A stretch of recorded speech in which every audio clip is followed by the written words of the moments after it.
Bienvenido al canal Obrero Fiel. Continuamos en nuestro estudio en Segunda Tesalonicenses, enfocándonos en cómo vivir en tiempos de crisis y confusión. En esta ocasión vamos a reflexionar en la oración de Pablo por los hermanos en Tesalónica. Vayamos a Segunda Tesalonicenses capítulo 1, versículos 11 y 12. Con este fin también nosotros oramos siempre por ustedes. Con este fin. En el video anterior hablábamos de la perseverancia de los tesalonicenses en esos tiempos de persecución y que eran dignos del llamado del Señor. Bueno, con este fin, Pablo hace esta oración para que ellos sigan igual. Dice, con este fin, también nosotros oramos siempre por ustedes. ¿Cuál es el enfoque o contenido de esa oración de Pablo? Bueno, dice, para que nuestro Dios los considere dignos de su llamamiento y cumpla todo deseo de bondad y la obra de fe con poder. Primero, para que nuestro Dios los considere dignos de su llamamiento. Pablo ora por los tesalonicenses para que sigan firmes como hijos de Dios, para que Dios siga obrando, porque él sabe que la actitud de los tesalonicenses, su victoria, su gran ejemplo, es porque Dios así lo ha permitido. No es algo que los tesalonicenses hicieron por fuerza propia. Dios se los está permitiendo y es parte de esta oración. Que Dios siga considerándolos dignos de ese llamamiento. En segundo lugar dice, cumpla. ¿Quién? Obviamente nuestro Dios. Que nuestro Dios cumpla todo deseo de bondad. Pablo sabía que los verdaderos deseos, los deseos santos, los deseos dignos de Dios, Dios es quien los pone en el corazón, en la mente, en el ser de los tesalonicenses. Y por último, también su oración incluye que nuestro Dios cumpla la obra de fe con poder. No basta con los deseos, hay que llevarlos a la práctica. Dice, cumpla la obra de fe con poder. Y otra vez, es Dios quien pondrá los deseos. Es Dios quien llevará a cabo esos deseos, llevándolos a obras de fe. Por eso la oración de Pablo por los tesalonicenses. Y el propósito de orar por ellos es un propósito muy sublime. Versículo 12. ¿A fin de qué?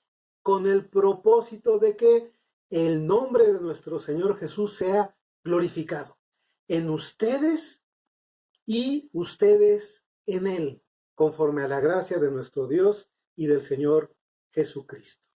A fin de que el nombre, la persona, recordemos que en aquel entonces hablar del nombre hablaba de la totalidad de la persona. ¿Y cuál nombre? Jesús. A fin de que Jesús sea glorificado en ustedes. Notemos muy bien, dice glorificado en ustedes, no por ustedes. No es que los tesalonicenses van a elevar una oración o un canto que glorifique a Dios. No, el enfoque es que la gloria de Dios sea manifestado en todos los creyentes verdaderos en Tesalónica. Que las vidas de los tesalonicenses muestren la gloria de Jesús. Y dice, que sea glorificado en ustedes y ustedes en Él. Recordemos que la verdadera identidad que tenemos como hijos de Dios está en quienes somos en Cristo.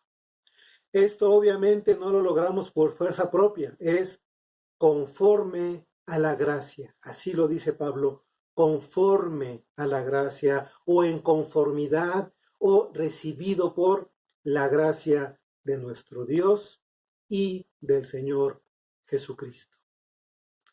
¿Qué aprendemos de esta maravillosa sección? Bueno, es importante orar por otros para que sean fieles o se mantengan fieles en momentos de crisis y confusión. No solo Pablo y sus colaboradores oraban por los tesalonicenses, dice, también nosotros, haciendo referencia a que hay otras personas orando por los tesalonicenses. Así que aquí vemos el poder de la oración de la Iglesia Universal. Cuando otros creyentes en otras partes del mundo están orando por nosotros y nosotros por otros creyentes. También debemos enfocarnos o aprender que es importante orar para que Dios ponga en nosotros los deseos correctos y los llevemos a acciones correctas. Como dice, Filipenses 2:13, que Dios produzca en nosotros el querer como el hacer por su buena voluntad. Relacionado con el punto anterior, no basta con buenos deseos o intenciones, debemos llevarlos a la acción, ponerlos en práctica. Claro, guiados y fortalecidos por Dios.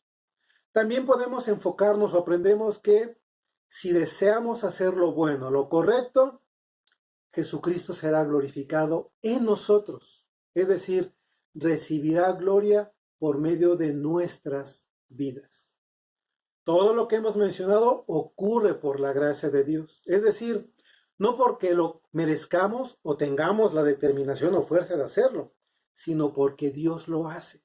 Como ya lo mencionamos, Dios pone el querer como el hacer por su buena voluntad. Muy bien. ¿En qué nos enfocamos entonces? Número 1. Es tiempo de enfocarnos en orar por nosotros y por otros creyentes que están pasando por crisis y confusión. Ahora es a nivel mundial. Número 2. Debemos ser dignos del llamado de Dios. Y eso es evidente por medio de lo que deseamos y lo que hacemos. Número 3, relacionado con el anterior. No basta con desear o pensar, hay que actuar. Y número 4, sobre todo en estos tiempos de crisis y confusión, debemos depender en Dios. Entonces, cuidemos y crezcamos en nuestra comunión con Él. Pasos prácticos a dar. Número 1, invierte tiempo para orar, ya sea solo o aún mejor, como familia. Es bueno estar orando como familia a favor de otras personas y otras necesidades. Número 2, pide a Dios que les muestre formas de apoyar a otros en estos tiempos. Recuerda, no basta con desearlo, hay que hacerlo. ¿Hay algún miembro de la iglesia que tiene necesidad de alguna despensa? ¿Puedes apoyar económicamente a otros? ¿Puedes hacer algunas llamadas o mandar WhatsApp para animar y orar? Y número 3, mantén tu comunión con Dios. Recuerda que lo único que afecta a tu comunión y evita que el Espíritu Santo te controle, te llene, es el pecado. Confiesa regularmente a Dios tus pecados. Lo ideal es hacerlo cuando estamos conscientes de que hemos pecado. En el momento en que acabamos de hacer algo incorrecto, hay que confesarlo. También es importante estar bien con los demás, y más en este tiempo. ¿Hay algún miembro de tu familia con quien debes reconciliarte o mejorar tu relación? Te recuerdo que no quede en deseo, hay que actuar. Nuevamente, te invito a seguir pendiente de esta serie en 2 Tesalonicenses. Ven a crecer con nosotros.